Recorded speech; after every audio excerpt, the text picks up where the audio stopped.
हे जे मंदिर दिसतंय हे मंदिर जवळपास 1200 ते 1250 वर्ष जुनं असू शकतं. आणि याचे तर खूप अवशेष थोडे राहिलेत. पहिले खूप भारी भव्य दिव्य असं मंदिर असणार असतंय. आणि त्याचं जे इथं जो वाडा होता तो वाडा पण थोडेच भीती ते थोडं शिल्लक राहिले, नाहीतर पूर्ण पडझड झालेली आहे. खाली मंदिर ते मंदिराचं पण थोडे एक 2-4 भीती शिल्लक आहेत, बाकी पूर्ण पडझड झालेली आहे. आता ती पडझड कोणी केली त्याचं काय सांगू शकत नाही आपण.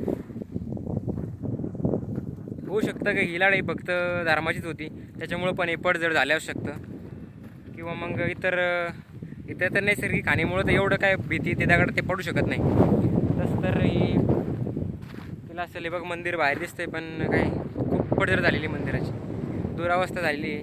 आणि इकडे डोंगरावरती असल्यामुळे इकडे जास्त कोणी येत पण नाही, कारण की खूप डोंगरातून यावं लागतं आणि रस्ता पण व्यवस्थित नसल्यामुळे इकडे काय येत नाही. इकडे पण बरेच जे आहे ना दिसतंय ते भीती ते दिसतंय, फक्त दगड ते राहिलेले शिल्लक. आणि खूप खूप असे काही दगड आहेत की दगडावरती काही कोरीव झालेलं आहे किंवा काही लिपीमध्ये काही लिहिलेलं आहे, ते खूप खरंच बघण्यासारखं आहे. आणि तुम्ही जर कधी सुट्टीच्या टायमात येत असाल तर खूप बघण्यासारखं आहे आणि बघायला यायला पाहिजे, कारण की इतिहास आपणच जपला पाहिजे आणि आपणच पुढं त्याचं नेला पाहिजे.